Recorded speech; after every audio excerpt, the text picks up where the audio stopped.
Hello student, कैसे हैं आप। आशा करते हैं कि आप बहुत अच्छे होंगे। स्टूडेंट, इस वीडियो में हम आपको क्लास 10 गणित में अध्याय नंबर 2 यानी चैप्टर नंबर 2 हम कराएंगे, अर्थात बहुपद। इसको हम इंग्लिश में पॉलिनोमियल्स कहते हैं। ठीक है, तो पॉलिनोमियल्स में स्टूडेंट वैसे हम क्लास 9th में भी इसे पढ़ चुके हैं, बहुत ही अच्छे तरीके से पढ़ चुके हैं। तो वहां से क्लास 9th की कुछ बातें लेते हुए दोहराते हुए हम आगे बढ़ेंगे। जब तक हमें बेसिक नहीं मालूम होगा कि बहुपद किसे कहते हैं, है ना, सब तरीके से बहुपद की परिभाषा की, बहुपद में कितने कितने टर्म्स होते हैं, है ना, तो उनको हम पढ़ते हुए फिर अपने अभ्यास पर आगे यहां से बढ़ेंगे। ठीक है, तो सबसे पहले हमको ये पढ़ना होगा कि बीजीय व्यंजक किसे कहते हैं। आपने वर्ड सुना होगा बीजीय व्यंजक। तो स्टूडेंट, बीजीय व्यंजक की जो परिभाषा लिखी है बहुत ही आसान तरीके से, इसको आप बहुत ही अच्छी तरीके से याद कर पाएंगे कि कुछ निश्चित चर, आप जानते होगे स्टूडेंट की आपको क्लास 9th में चर और अचर के बारे में बताया गया होगा। ठीक है, तो वहां से हम क्या बोलते हैं, कुछ निश्चित चर एवं अचर राशियों के योग, अंतर, गुणन तथा भाजन की संयोग से बने पद को बीजीय व्यंजक कहते हैं। ठीक है स्टूडेंट, इसका मतलब हुआ, जैसे यहां पर हमने एक उदाहरण लिया है 2x की power 3 minus 4x square plus 3x plus 10।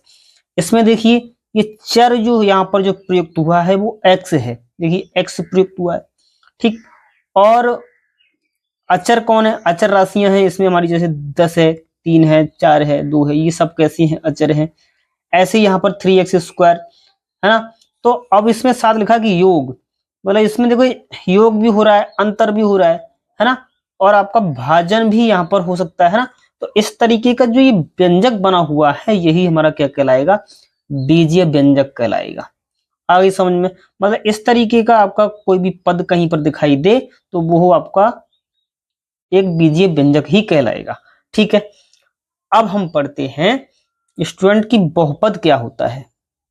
ठीक है, तो बहुपद ऐसा व्यंजक जिसमें चरों की घात धन पूर्णांक हो, बहुपद कहलाता है।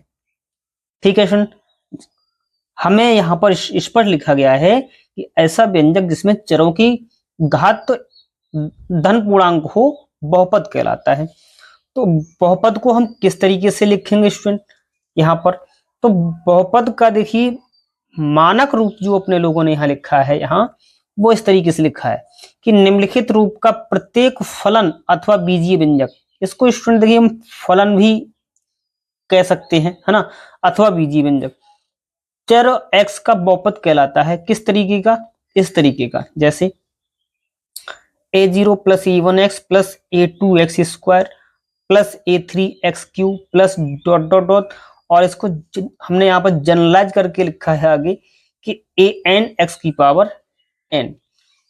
तो स्टूडेंट बात आती है कि सर यहाँ पर a0 a1 a2 a3 dot dot an ये कौन है, तो लिखा है जहां a0 a1 a2 a3 dot dot an वास्तविक संख्याएं हैं, है ना। ये क्या है स्टूडेंट, वास्तविक संख्याएं, और हम वास्तविक संख्याएं चैप्टर नंबर 1 में सीख कर आए, है ना, वो हम अच्छी तरीके से जानते हैं, है ना। तो यहाँ पर an जो है स्टूडेंट, जो an है ना, ये किसके बराबर नहीं होना चाहिए, शून्य के बराबर, तथा n ऋणेतर पूर्णांक है, मतलब n ऋणात्मक नहीं है। ठीक है, मतलब यहाँ पर जो n होगा वो ऋणात्मक नहीं होगा। ठीक है, तो इस तरीके से हम बहुपद के लिए यहाँ पर हमने पढ़ा। ठीक है, अब यहाँ पर हम इन वास्तविक संख्याओं को किस नाम से जानते हैं उसको भी यहाँ पर हम लिख लेते हैं। वास्तविक संख्याओं a0 a1 a2 a3 an को बहुपद की गुणांक कहते हैं। इसे हम स्टूडेंट क्या पढ़ेंगे, बहुपद के गुणांक पढ़ेंगे या फिर कोफिशिएंट पढ़ेंगे। ठीक है, अच्छा, फिर आती है कि बहुपद को प्रदर्शित करने का तरीका क्या होता है। जैसे चर x की बहुपद को px या फिर qx या फिर rx इत्यादि से निरूपित किया जाता है। हम इसमें से कुछ भी ले सकते हैं। ठीक है, तो यहाँ पर जैसे हमने उदाहरण दे दिया, ये एक तरीके से बहुपद हमने लिख लिया कि 5x square minus 6x plus 3। ये आपका बहुपद लिखा हुआ, इसको एक प्रदर्शित करने का तरीका हमने लिख लिया, वो लिख लिया px के बराबर। ठीक है, कोई दिक्कत नहीं। ऐसा ही स्टूडेंट इसको हमने देखी, ये एक हमारा बहुपद है और इस बहुपद को प्रदर्शित करने का तरीका एक नया हमने एक प्रतीक मान लिया, वो हमने मान लिया यहाँ पर qx। ठीक है, ऐसे ही ये rx है हमारा।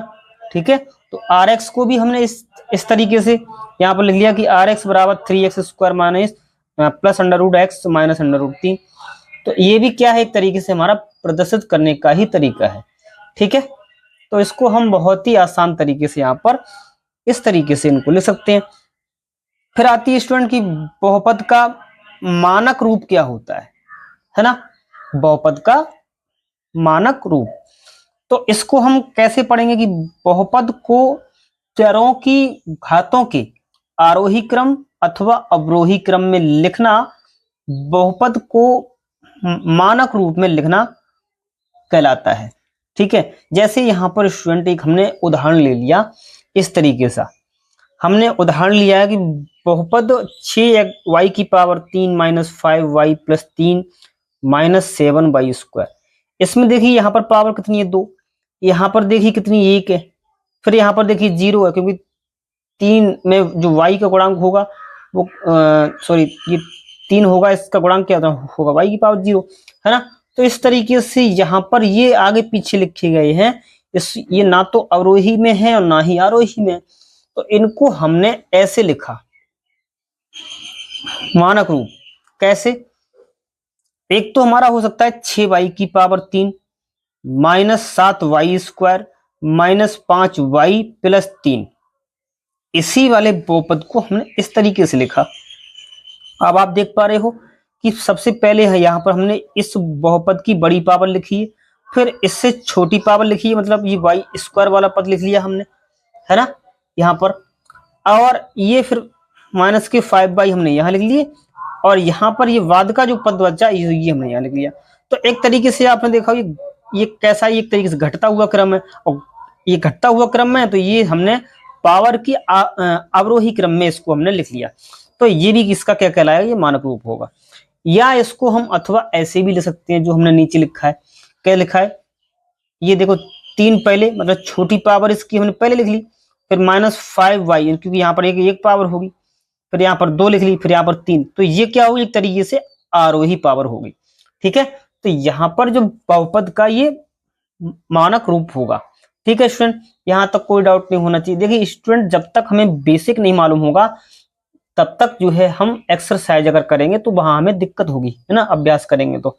ठीक है, इसलिए स्टूडेंट इन चीजों को बहुत ही आसान तरीके से हमें यहाँ पर पढ़ना चाहिए। अब स्टूडेंट यहाँ पर हम ये पढ़ेंगे कि बहुपद की घात क्या होती है ना। तो इसमें हमने लिखा है कि किसी बहुपद में चर के सबसे बड़े घात वाले पद के घातांक को उस बहुपद की घात कहते हैं। ठीक है, जैसे बहुपद की घात बराबर लिखा है हमने चर के सबसे बड़े घात वाले पद का घातांक। ठीक है स्टूडेंट, तो इसको हम याद रखेंगे, आगे चल के जब हम अभ्यास करेंगे तो वहां पर भी इसको हम यूज में रखेंगे। ठीक है, फिर आती है स्टूडेंट हमारे पास बात बहुपद के प्रकार।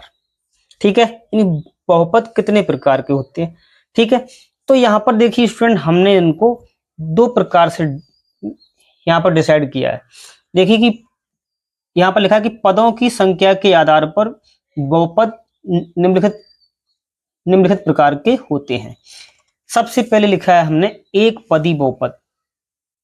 ठीक है, एक पदी बहुपद ये क्या होता है, ऐसा बहुपद जिसमें केवल एक पद होता है, एक पदी या फिर मोनोमियल कहलाता है।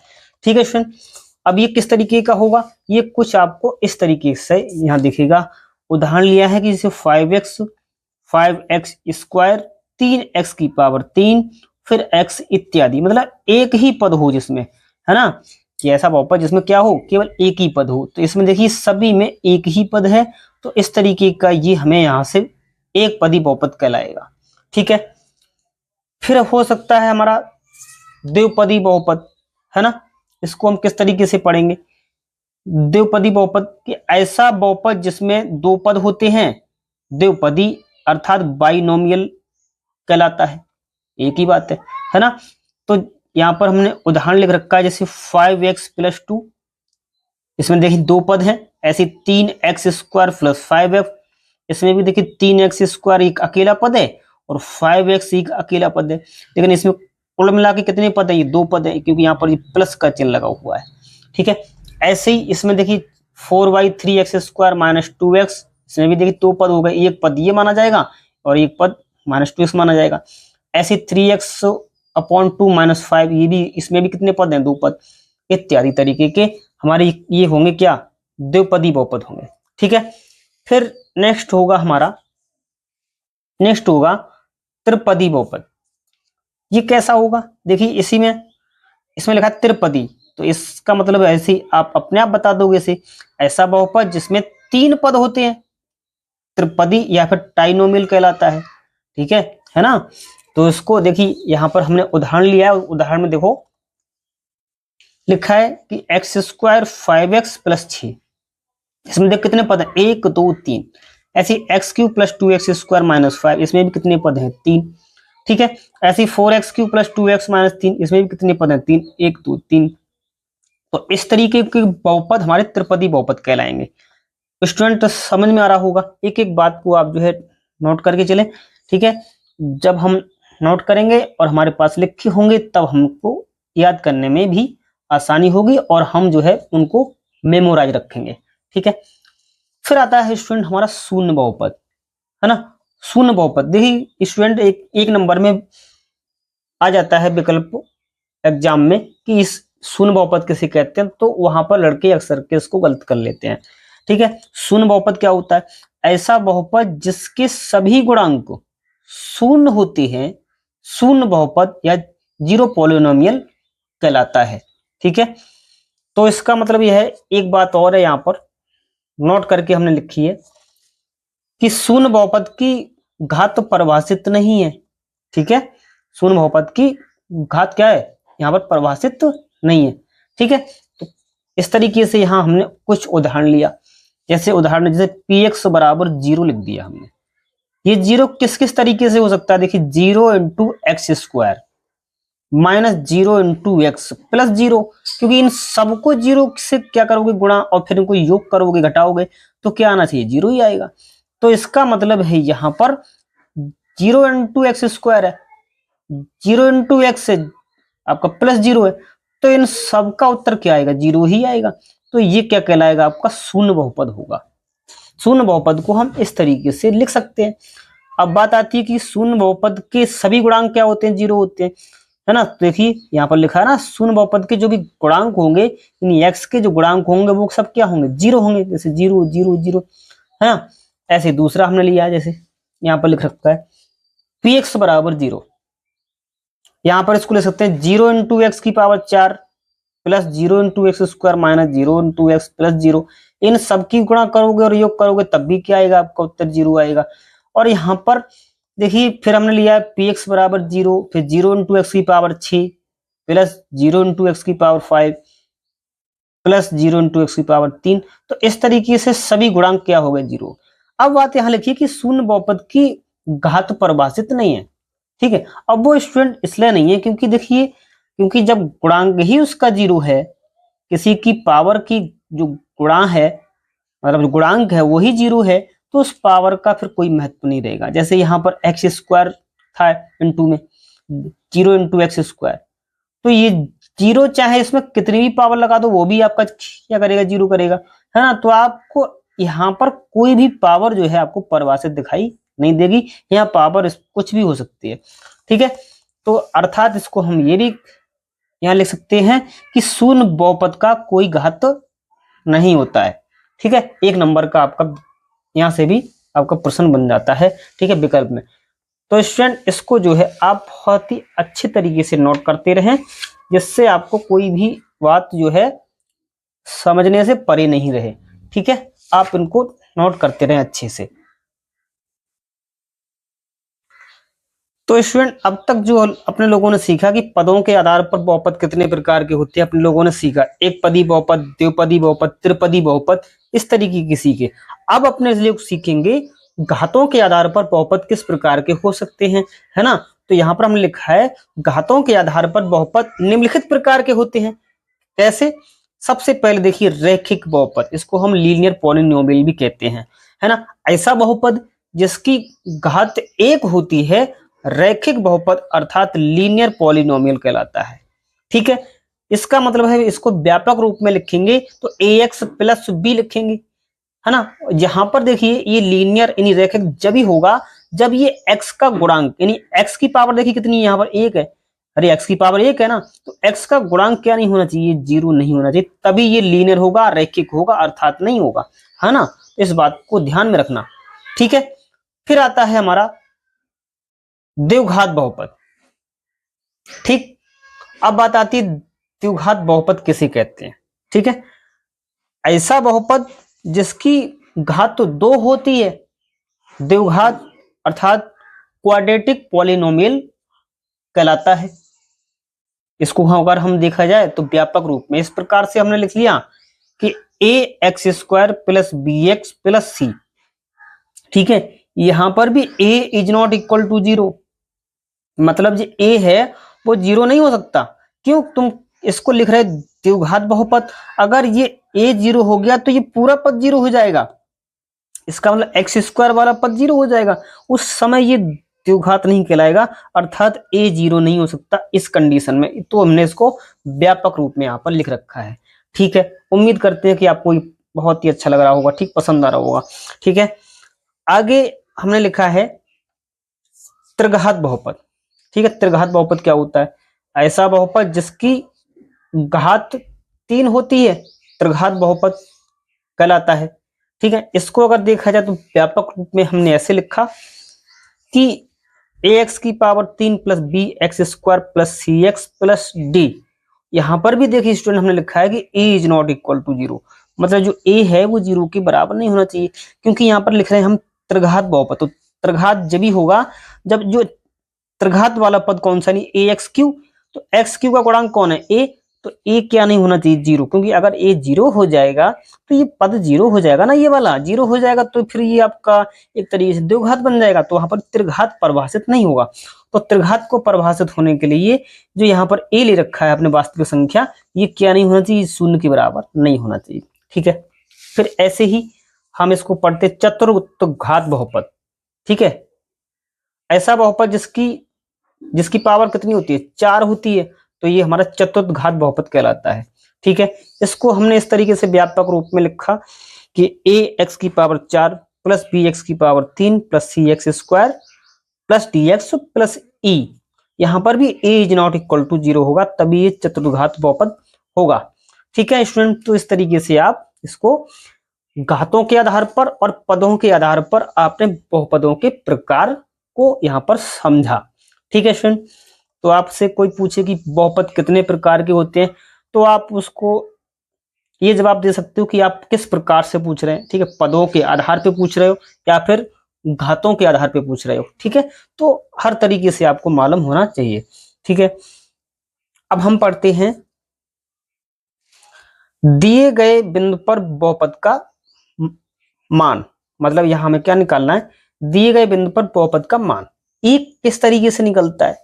इसको हमने यहां लिखा है स्टूडेंट कि यदि px चर x में कोई बहुपद हो, कोई हो सकता है, तथा वास्तविक संख्या a हो, तो px में x का मान प्रतिस्थापित करने पर प्राप्त संख्या px का x बराबर a पर मान कहलाती है। इसको ऐसे समझ में नहीं आएगा स्टूडेंट। ठीक है, एक हम इसको उदाहरण लेते हैं, जैसे हमने यहाँ पर एक उदाहरण लिया।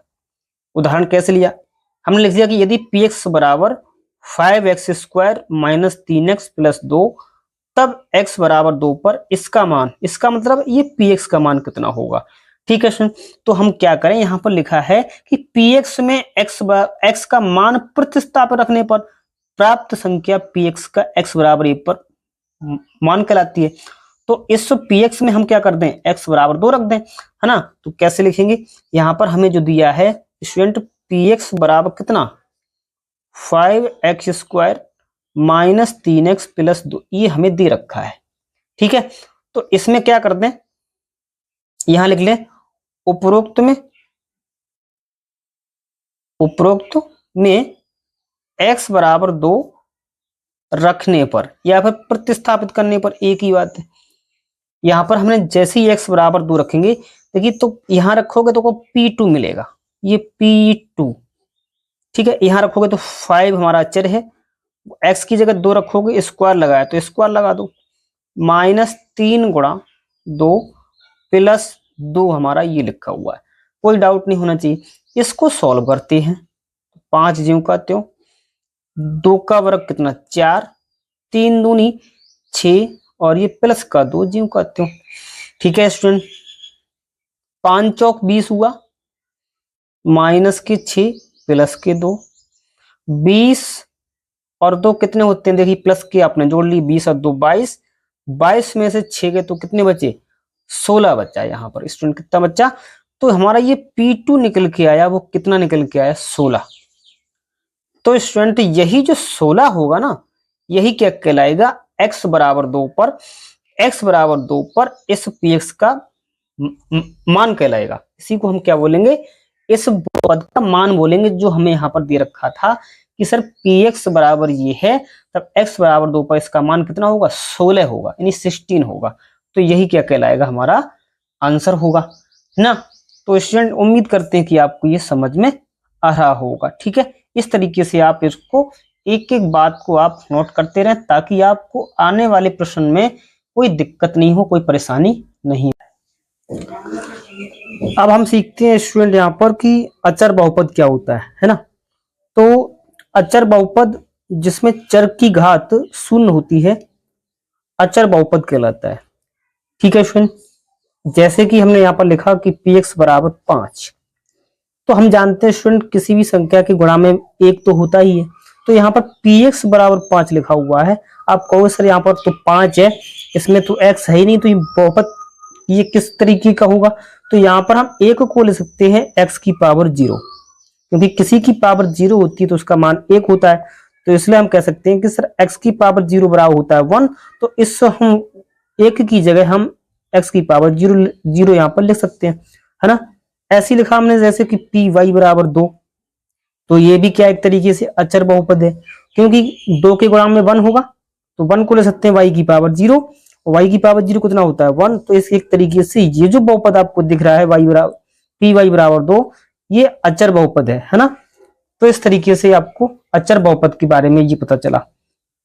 ठीक है स्टूडेंट, फिर होता है स्टूडेंट हमारा बहुपद के शून्यक। ये क्या होते हैं, बहुपद के शून्यक। अब देखिए स्टूडेंट, बहुपद के शून्यक को पढ़ने के लिए हम इसकी सबसे पहले देखते हैं, समझते हैं कि होता क्या है।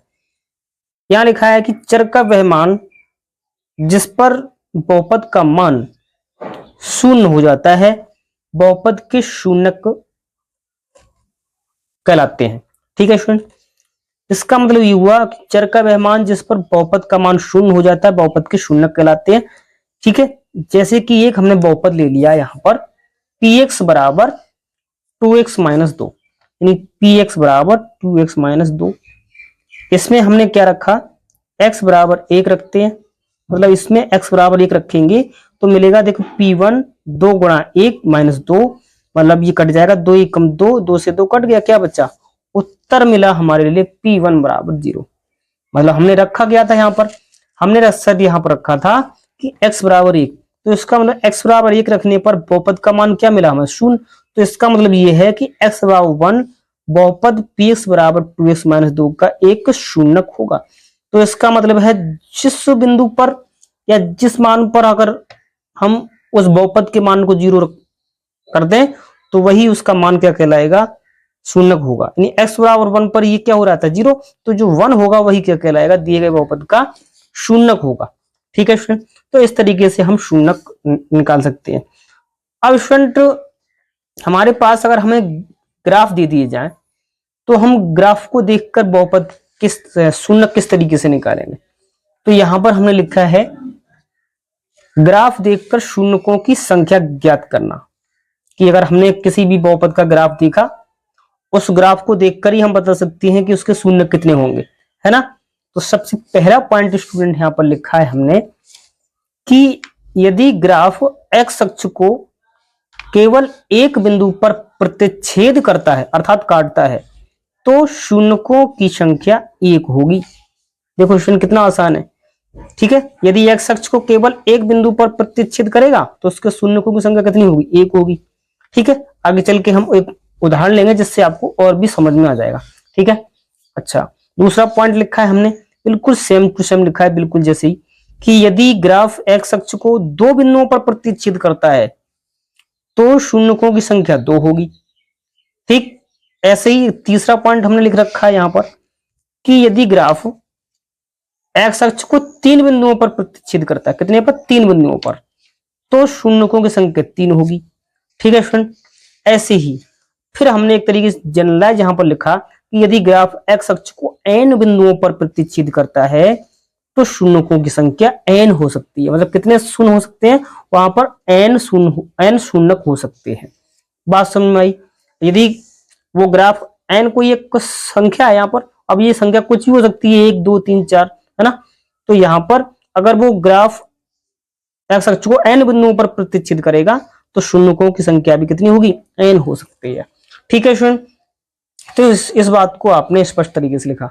और अच्छा, एक पॉइंट हमने और लिखा है आखिरी यहां पर कि यदि ग्राफ, क्या लिखा है, यदि ग्राफ एक्स अक्ष को किसी बिंदु पर प्रतिच्छेद नहीं करता है तो शून्यकों की संख्या क्या होगी, तो याद रखना स्टूडेंट, तो शून्यकों की संख्या 0 होगी अर्थात 0 होगी, ठीक है। यदि कोई ग्राफ एक्स अक्ष को किसी भी बिंदु पर प्रतिच्छेद नहीं कर रहा है तो आप ये कह सकते हो कि वहां पर शून्यकों की संख्या क्या होगी, 0 होगी, मतलब कोई भी शून्यक वहां नहीं होगा, ठीक है स्टूडेंट।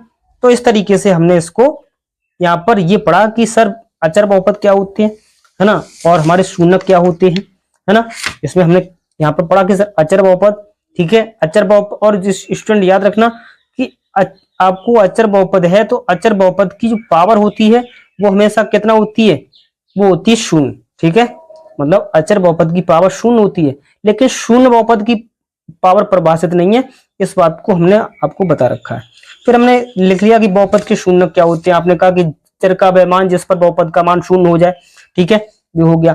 फिर हमने देख लिया कि सर ग्राफ को देखकर शून्यकों की संख्या, अगर ग्राफ किसी बिंदु पर एक्स अक्ष को एक बिंदु पर काट करता है तो उसके शून्य की संख्या 1 होगी, 2 पर काटता है तो 2 होगी, 3 पर काटेगा प्रतिच्छेद करेगा 3 होगी, अगर 4 पर काटेगा तो 4, ऐसी n पर काटेगा तो n हो सकती है। अगर वो ग्राफ एक्स अक्ष को किसी बिंदु पर प्रतिच्छेद नहीं करता है तो शून्यकों की संख्या उसमें क्या होगी, तो 0 होगी, मतलब 1 भी नहीं होगी, ठीक है। अब स्टूडेंट हमारा एक एनसीईआरटी का जो उदाहरण है कि नीचे दी गई आकृति 2.9 में ग्राफों को देखिए, प्रत्येक आकृति y बराबर px जहां px एक बहुपद है का ग्राफ है, ग्राफों से प्रत्येक के लिए px के शून्यकों की संख्या ज्ञात कीजिए। यहां पर हमने ये ग्राफ लिख के रखे हैं इस तरीके से, देखिए ये ग्राफ आप देखिए, पहला ग्राफ देखें ये वाला। अब हमें केवल ये देखना है ये ग्राफ, क्योंकि हमें शून्यक निकालना है, तो शून्यक निकालने के लिए हमें मालूम है कि हमें तो केवल एक्स अक्ष को देखना है, ये ग्राफ एक्स अक्ष को किस बिंदु पर काटता है। तो यहाँ पर जो रेड लाइन है ये हमारा ग्राफ है, इस तरीके से ये हमारा कर्व है। तो ये जो है एक्स अक्ष को देखिए यहाँ पर कितनी जगह पर काट रहा है, बोले सर ये तो ये एक्स अक्ष है ये वाली, और ये वाई अक्ष है, ठीक है। हमें वाई अक्ष से मतलब नहीं, केवल हमें ये देखना है कि ये एक्स अक्ष को कितने बिंदु पर काट रहा है। तो देखिए ये जो हमारी रेड लाइन है, मतलब ये लाल रंग की जो रेखा है ये वाली, तो ये जो है एक्स अक्ष किस बिंदु पर कट कर रहा है, सर एक ही बिंदु पर कट रहा है, एक ही जगह काट रहा है। तो इसका मतलब है पहले ग्राफ में आपको देखकर बता दिया कि सर इसमें शून्यकों की संख्या कितनी होगी, 1 होगी, कितनी होगी, 1 होगी, क्योंकि ये एक्स अक्ष को केवल एक ही जगह पर काटता है। तो इसको हम कैसे लिखेंगे, इसको आंसर है ना, इसका लिखेंगे पहले का ये वाला, है ना, पहले ग्राफ में शून्यकों की संख्या कितनी होगी, शून्यकों की संख्या 1 है, सीधे कहते सर 1 है। अब 1 क्यों है, तो इस बात का आप रीजन लिख दो, क्योंकि ग्राफ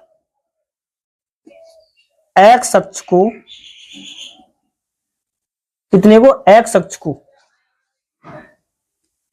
केवल एक बिंदु पर, कितने बिंदु पर, एक बिंदु पर प्रतिच्छेद करता है, प्रतिच्छेद करता है। तो स्टूडेंट इसलिए हमने यहां पर ये ग्राफ को देखा और ग्राफ देख के हमने ये पहले वाले का आंसर ये दिया। देखिए पहले वाले ग्राफ को हमने देखा इस वाले को, तो ये एक्स अक्ष को केवल एक जगह पर कट कर रहा था, इसलिए शून्यकों की संख्या क्या थी, केवल एक होगी, मतलब शून्य कितने होंगे, एक होंगे। अब इसी तरीके से स्टूडेंट हम अन्य को देखेंगे, ठीक है। अन्य का मतलब ये दूसरा देखेंगे। देखिए दूसरा ग्राफ क्या है हमारा, दूसरा ग्राफ ये है। दूसरा देखिए ये एक्स अक्ष है, तो एक्स अक्ष को कितने बिंदुओं पर काट रहा है, ये सर दो बिंदुओं पर काट रहा है, यानी ये यहां पर और ये यहां पर, ये एक्स अक्ष है। तो इसका मतलब है दूसरे ग्राफ में जो शून्यक होंगे वो कितने होंगे, इस वाले के ये होंगे सर दो होंगे। तो बस बिल्कुल आपको ऐसे ही लिखना है। तो यहां पर किस तरीके से लिखोगे, दूसरे वाले के लिए शून्यकों की संख्या, शून्यकों की संख्या कितनी है, दो है।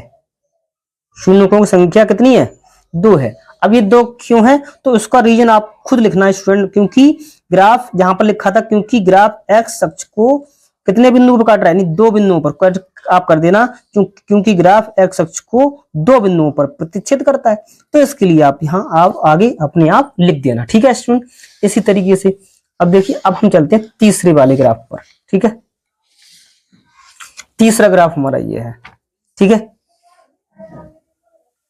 अब स्टूडेंट तीसरा ग्राफ जो है यहां पर हमें दे रखा है, देखिए ये वाला, देखिए एक्स अक्ष को देखना है हमें, तो ये एक्स अक्ष है, तो एक्स अक्ष को देखो, एक तो ये बिंदु पर कट कर रहा है, दूसरा ये कर रहा है और तीसरा ये कर रहा है। इसका मतलब है ये जो ग्राफ है आपका ये रेड वाला, वो एक्स अक्ष को तीन बिंदुओं पर कट कर रहा है। इसका मतलब इसके कितने बिंदु होंगे, सॉरी शून्यक होंगे, इसके शून्य कितने होंगे, तीन होंगे। तो आप कैसे लिखोगे इसके लिए, शून्यकों की संख्या कितनी होगी तीसरे के लिए, शून्यकों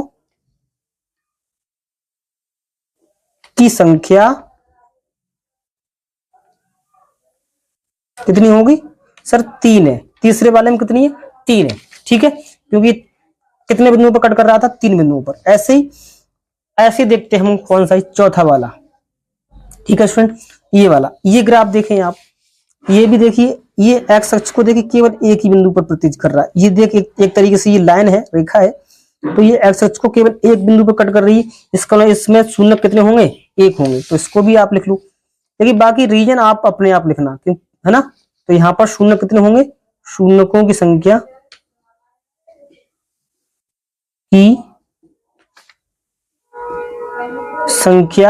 कितनी है, एक है, ठीक है स्टूडेंट। शून्यकों की संख्या एक लिख दी हमने। ऐसे ही स्टूडेंट हमारे पास अन्य ग्राफ है, ये हमने देखो नीचे यहाँ पर लिखी है। देखिए ये हमारा 5वां नंबर है और ये हमारा 6ठा नंबर है, ठीक है। तो यहां पर भी आप देख सकते हैं इसको, ठीक है। तो देखिए यहां पर ये जो है, देखिए ये एक तरीके से इस एक्स अक्ष को केवल एक ही बिंदु पर ये छू रहा है, मतलब ये प्रतिच्छेद कर रहा है, स्पर्श कर रहा है। स्पर्श करना या प्रतिच्छेद करना स्टूडेंट, यहाँ पर देखिए एक ही जगह, इसका मतलब यहाँ पर ये एक एक्स अक्ष को केवल एक ही बिंदु पर प्रतिच्छेद कर रहा है, तो इसमें भी शून्यकों की संख्या कितनी होगी, एक होगी। तो पांचवें वाले में भी आप कैसे लिखोगे, पांचवें में शून्यकों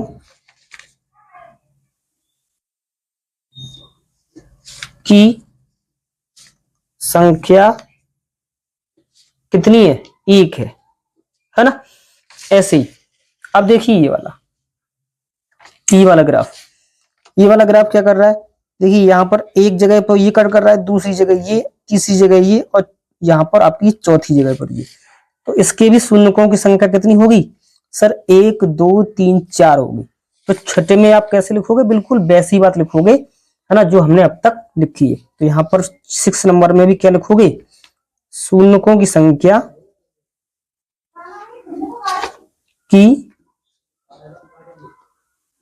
कितनी है स्टूडेंट, यहाँ पर 4 है, क्योंकि यहाँ पर ये 4 जगह इसको क्या कर रहा था, ये कट कर रहा था। तो ये 1 2 3 4, ठीक है स्टूडेंट। तो इस तरीके से इसको हम यहाँ पर लिख सकते हैं। ठीक है,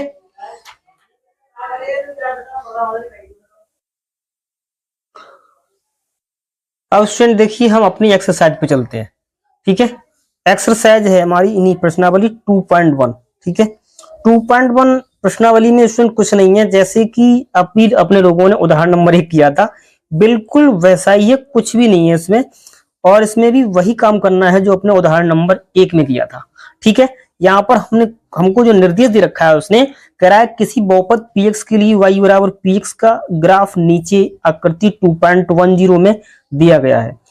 प्रत्येक स्थिति में px के शून्यकों की संख्या ज्ञात कीजिए। मतलब आपको शून्यक निकालना है, मतलब संख्या केवल निकालनी है कितनी है। ठीक है, तो बस केवल ग्राफ को देखो और शून्यक निकालो।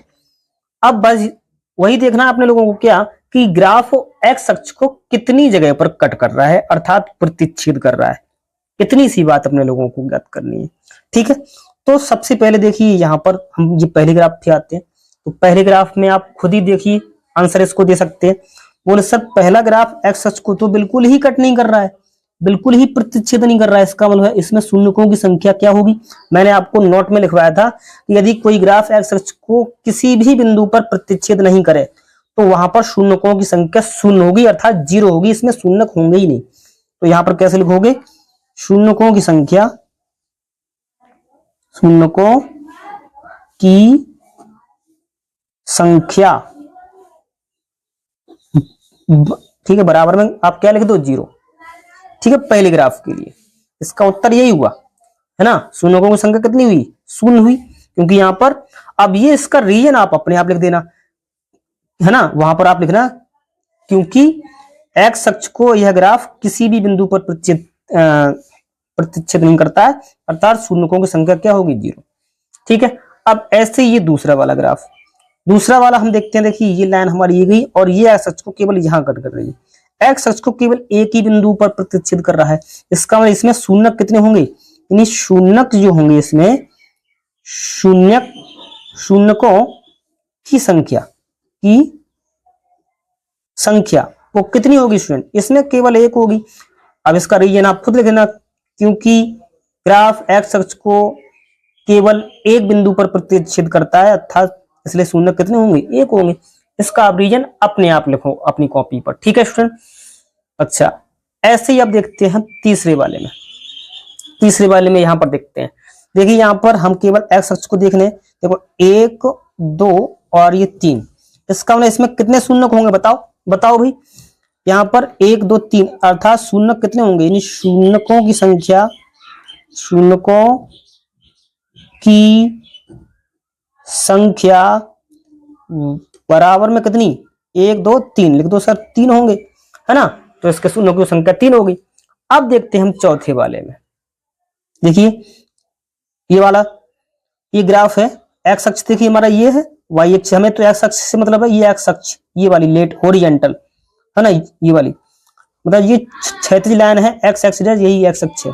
ठीक है, तो यहाँ पर ये देखिए 1 2 इन 2 बिंदुओं पर प्रतिच्छेद कर रहा है, तो यहाँ पर शून्यकों की संख्या कितनी होगी, यानी शून्यकों की संख्या बराबर कितनी होगी, 2 होगी। ठीक है स्टूडेंट, इस तरीके से हमने इसको लिख लिया। अब हम देखते हैं कौन सा, पांचवा ग्राफ। पांचवें ग्राफ में हम खुद देखकर बताएंगे कि शून्यकों की संख्या कितनी होगी। सर 1 2 3 4 मतलब 1 2 3 मतलब शून्यकों की संख्या यहां पर कितनी होगी, शून्यकों की संख्या यहां पर कितनी होगी, 4 होगी, क्योंकि 1 2 3 4 जगह पर कट कर रहा है। ऐसे ही ये देखते हैं कौन सा 6 नंबर, 1 2 3 ये एक्स अक्ष को केवल 3 बिंदुओं पर प्रतिच्छेद कर रहा है। देखिए 1 2 3, तो यहां पर क्या लिखोगे, शून्यकों की संख्या बराबर 3। ठीक है स्टूडेंट, तो उम्मीद करते हैं स्टूडेंट आपको ये एक्सरसाइज समझ में आई होगी। यहाँ पर बस 6 पार्ट है इसमें, क्वेश्चन नंबर 1 के केवल हमें ग्राफ को देखकर ही आंसर देना था कि शून्यकों की संख्या इसमें कितनी होगी, और इसमें कुछ भी नहीं है। ठीक है स्टूडेंट, तो इस तरीके से अगर आपको स्टूडेंट ये वीडियो समझ में आई हो तो आप इसको लाइक करें, सब्सक्राइब करें और अपने फ्रेंड को इसको शेयर करें। ठीक है, तो आपको फिर अगली एक्सरसाइज 2.1 का परिचय और हम हल कराएंगे आगे चल के एक्सरसाइज। तो इसी तरीके से वीडियो में बने रहने के लिए बहुत बहुत धन्यवाद। मिलते हैं अगली वीडियो में, तब तक के लिए नमस्कार।